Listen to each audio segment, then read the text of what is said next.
I am going to crash out because the Boston Red Sox just did what they could not do this offseason by losing Alex Bregman. And it's all on the shoulders of this man and the Fenway Sports Group that should be disbanded yesterday.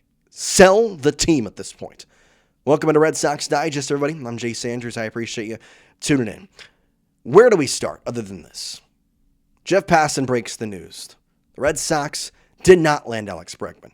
In fact, the Chicago Cubs and Alex Bregman are in agreement on a free agent contract.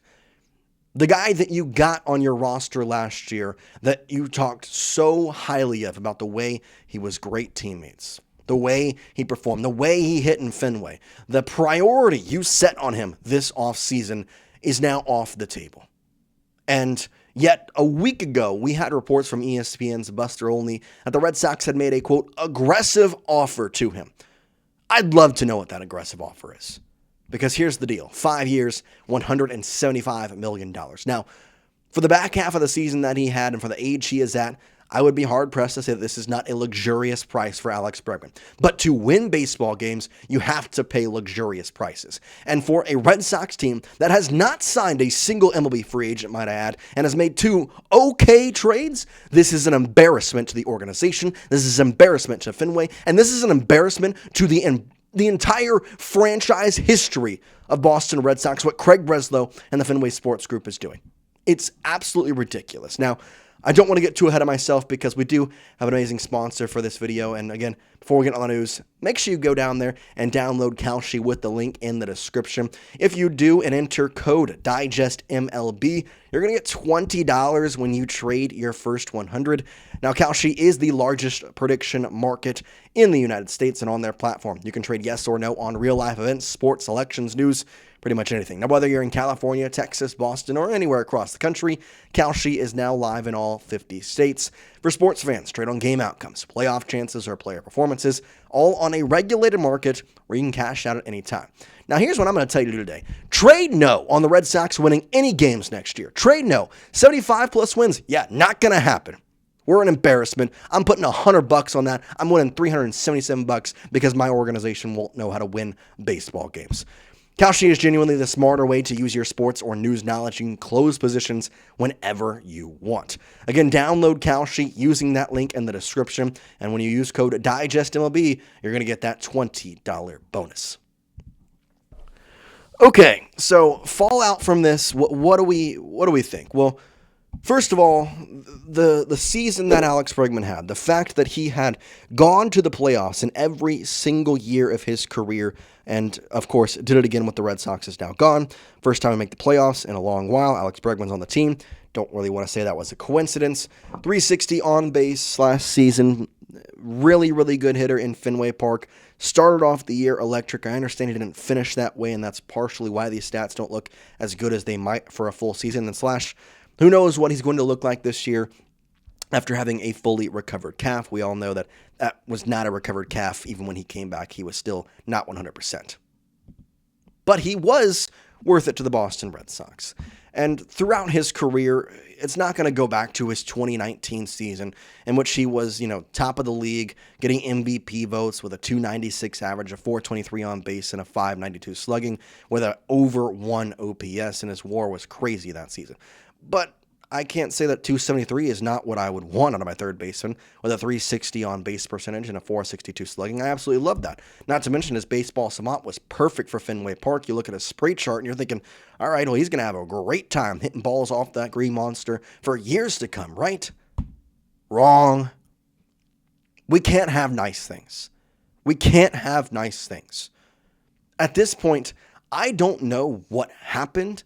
I don't know what has gotten into the owners or the GMs or whatever it is. Hard reset, because since we have traded Mookie Betts, we've acted as if we are the Tampa Bay Rays. We are the Boston freaking Red Sox. We are one of the most profitable franchises in organized professional sports. We are one of the most highly contested, highly talked about professional sports franchises, and we are acting as if we have pennies to spend. We are penny pinching. We saved over millions and millions and millions of dollars by trading away Rafael Devers last year because Craig Breslow got his butt hurt. And all for what? Because we got Alex Bregman, a guy that, guess what, last year Breslow didn't even want? Name me one thing that Craig Breslow has done in the offseason that we think is amazing. I get the Garrett Crochet is great. I get that the contracts he has gotten on Crochet and on Roman Anthony are great. But he has not signed anybody, guys. He has done nothing, and it's frustrating. Now, if we look at Jeff Passan's article on the situation, he says exactly kind of what I was talking about with his early and fast start to the season.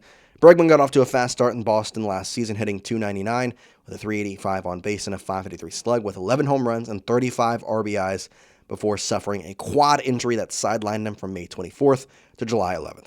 He was praised for his veteran leadership on a young Red Sox team that lost in 3 games to the New York Yankees in the American League Wild Card Series.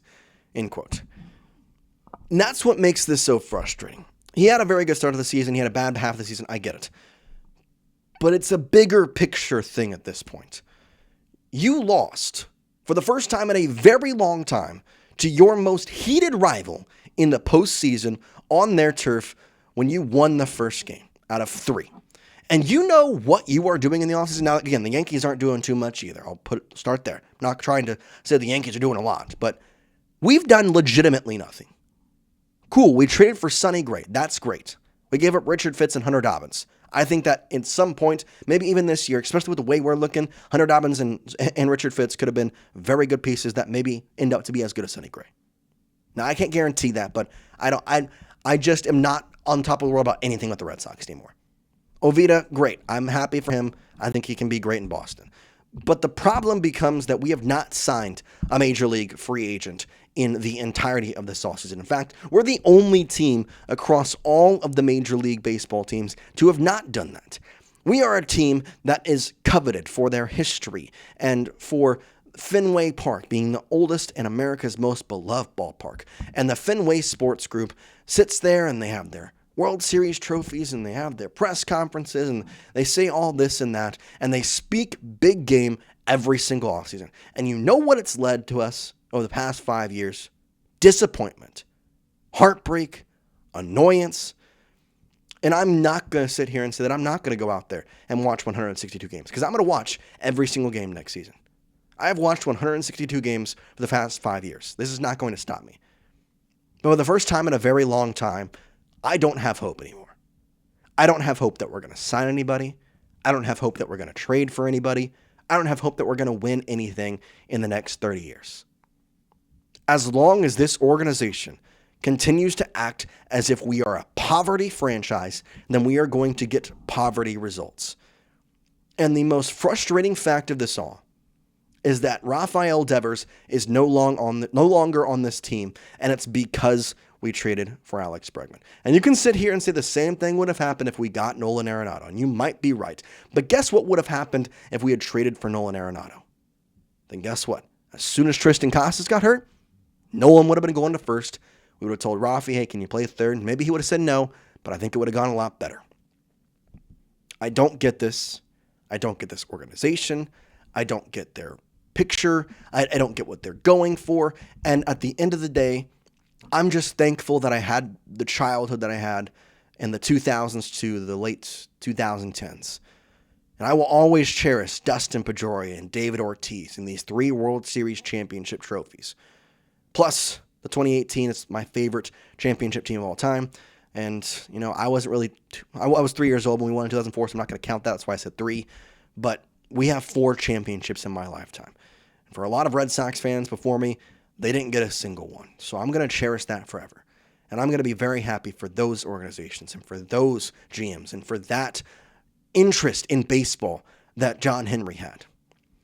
But at this point, he doesn't have interest in baseball anymore. The Red Sox don't have interest in winning. And in my opinion, we can sign Bichette. That's great. We can do the right things after this move, after this. We can make some cool moves. We can do this. But unless you flip the script here and you sign Bichette and you get a big trade and you get like a Kyle Tucker, you got to do some big moves for me at this point to believe in you. You have to. Bo Bichette would be great, cool. I don't know if that's going to change my heart to this. I really don't. I can't see us getting Bo Bichette for the market that he's at and we switch our pace. Cool, whatever. If we get Bo Bichette on a 3-year deal with opt-outs for the first year, what's going to change next year? What's going to change? And if we don't get Bo Bichette or Kyle Tucker or somebody, and I'm saying Kyle Tucker, we don't need him. We don't. But at this point, we haven't spent a dime. And we saved money last year. And we're not paying Bregman next year or the year after. Spend money. Do something. And if not, go to Fenway with signs saying fire Breslow, saying sell the team. Don't go. Don't go to the games. Watch it in the bars outside. Give them the money. I'll go to Yawkey Way and watch the game, and I won't step a foot in Fenway. And I love this team. I've loved this team since I was 1 year old, 2 years old. I've watched this team when I was in a crib. And this is the first time in my life that I have no hope for. I don't. It's frustrating, it's infuriating, and you got to fix it.